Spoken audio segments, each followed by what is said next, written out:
important when we have these discussions to hear from folks who have had the kinds of experiences that you've had. Thank you. And as I will always point out, I'm an independent. I am not registered Republican or Democrat. I'm literally registered independent.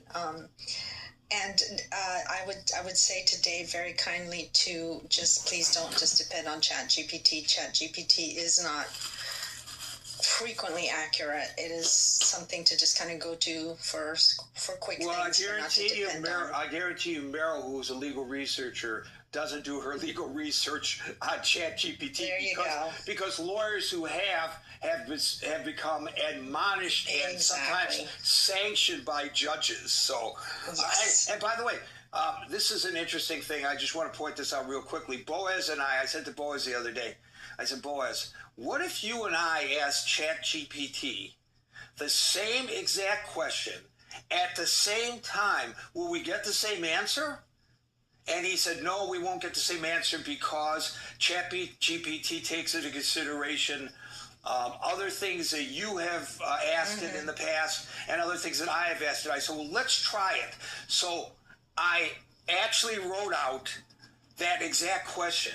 If two people ask ChatGPT the same thing at exactly the same time, will they get the same answer?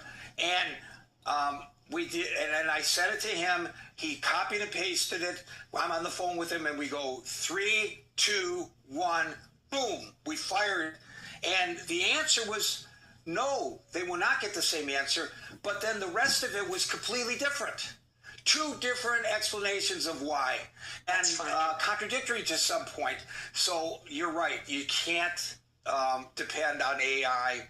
And for those of you who are looking for a companion on AI, I got to tell you, it's not the same as the real thing.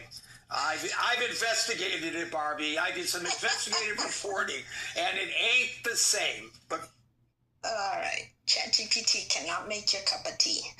All right, so in a nutshell, I do feel if we want to use the term un-American, the current expression of how ICE is doing things, I think is un-American. I do think, though, it's a double-edged sword because I believe that it's been implemented this way because that's what they want. They want the visual and the optics. And it's a matter of how much will the American public tolerate. To Anson's point, yes, when if you're going after the gang members, of course you got to be suited up. But the thing is, I'm really having my doubts as to how many gang members they're catching because I feel like with the PR machine that's rolling, like this massive